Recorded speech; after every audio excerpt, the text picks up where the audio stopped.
Ego transformado. Timothy Keller. A humildade que brota do Evangelho e traz a verdadeira alegria. Até o século XX, as culturas tradicionais, assim como a maioria das culturas do mundo, sempre acreditaram que a autoestima elevada demais era a causa de todos os males da sociedade. O que provoca a maior parte dos crimes e da violência? Por que as pessoas são maltratadas? Por que são cruéis? Por que cometem os erros que cometem?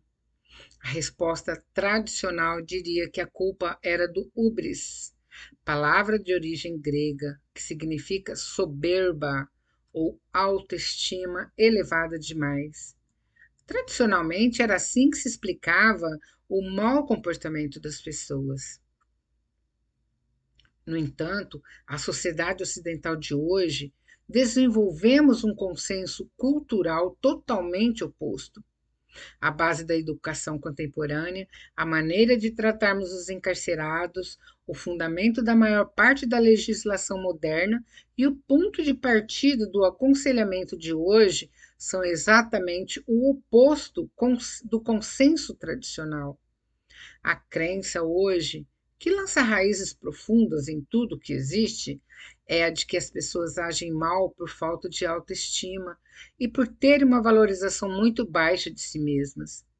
Por exemplo, a razão pelo qual o marido espanca a mulher e algumas pessoas se tornam criminosas seria o fato de que essas pessoas têm uma valorização muito baixa de si mesmas. Antigamente, pensava-se que o motivo era a autovalorização muito elevada e o excesso de autoestima. Hoje, acredita-se que esse tipo de comportamento resulta da autoestima em doses abaixo do necessário. As pessoas com autoestima elevada são mais perigosas aquelas que as rodeiam do que as pessoas com baixa autoestima. E estar incomodado consigo mesmo não é a fonte dos maiores e mais dispendiosos problemas sociais de nosso país. Seria bem interessante explicar como isso acontece, porque acontece e assim por diante. A ideia de que a falta de autoestima é motivo para o uso de drogas, para o crime, para o espancamento da própria esposa e coisas do tipo encontra-se profundamente enraizada em nossa psique. A questão, como você percebe, é que a teoria do mau comportamento, como resultado da baixa autoestima, é muito atraente. Não é necessário fazer nenhum julgamento moral para lidar com os problemas da sociedade. Basta animar as pessoas e ajudá-las a se desenvolver. Nas culturas tradicionais, para resolver esses problemas, as pessoas eram repreendidas, convencidas do erro e alertadas da sua maldade. O intrigante sobre esse texto de 1 Coríntios é que o apóstolo apresenta uma maneira de entender a autovalorização, uma maneira de enxergar o eu e uma forma de vermos a nós mesmos, que é completamente diferente da abordagem das culturas tradicionais e modernas, pós-modernas, completamente diferente. Paulo revela três coisas nesse texto. A primeira, a condição natural do ego humano.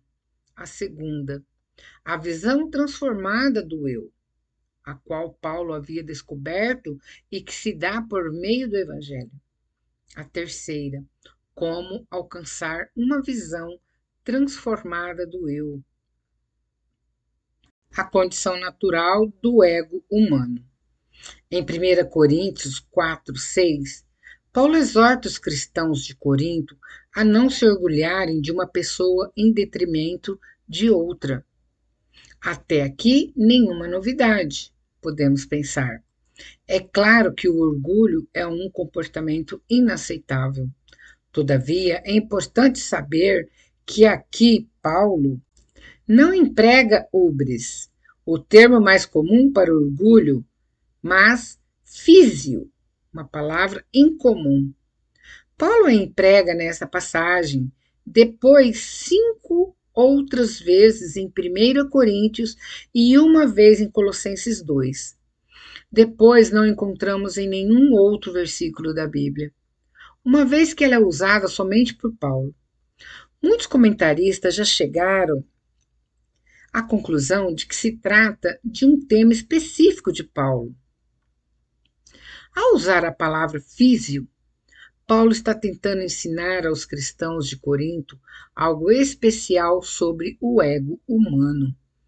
A palavra que ele emprega para orgulho tem o sentido literal de superinflado, inchado, distendido além do tamanho normal. Está relacionada ao termo fole. É uma palavra bastante sugestiva. Lembra a imagem dolorosa de um órgão humano distendido após receber uma enorme quantidade de ar. Foi-lhe bombeado tanto ar que o órgão está superinflado e prestes a explodir. Está inchado, inflamado e expandido além do seu tamanho normal. Paulo afirma que essa é a condição natural do ego humano. Por ser uma metáfora tão sugestiva e interessante, devemos analisar o quadro apresentado pelo apóstolo e o que Paulo pretendia ensinar. Tentarei explicar desta forma. A imagem sugere 4 verdades sobre a condição natural do ego humano. Ele é vazio, dolorido, atarefado e frágil. Em primeiro lugar, vazio. A imagem revela que há um vazio no centro do ego humano. O ego enfatuado e superinflado não tem nada no centro, é oco. Em um livro de Soren, As Doenças que Levam à Morte, afirma que é normal o coração humano criar uma identidade em torno de algo que não seja Deus.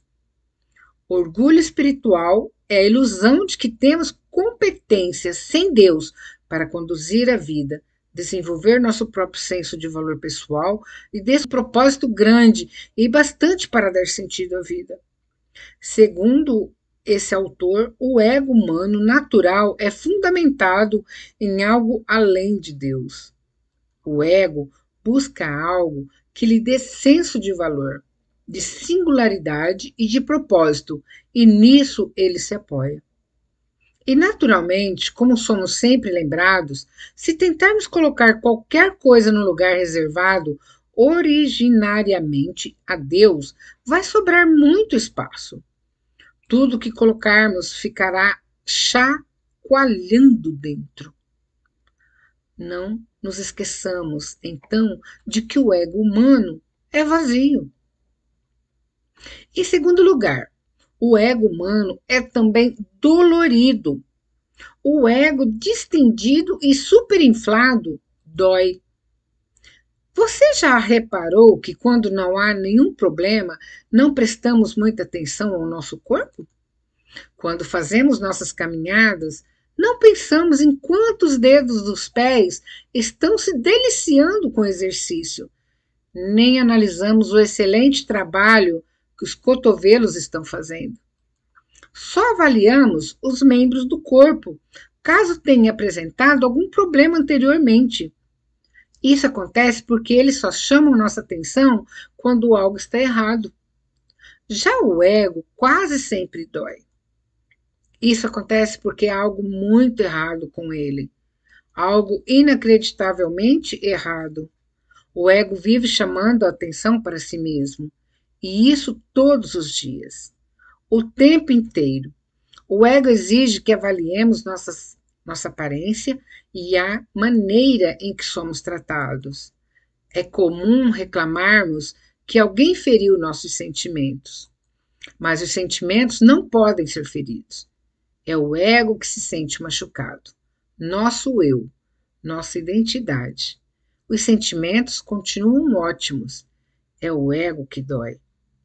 Caminhar não me machuca os dedos, a não ser que eles já tenham algum problema. Da mesma forma, o ego não ficaria dolorido se não houvesse algo terrivelmente errado com ele. Pense nisso. Dificilmente atravessamos um dia sem nos sentirmos esnobados ou ignorados, sem achar que somos idiotas ou sem atormentar a nós mesmos. Isso acontece porque existe algo muito errado com o ego, algo errado com minha identidade, com a minha percepção que tenho do meu eu. O ego nunca se sente feliz, vive chamando a atenção para si.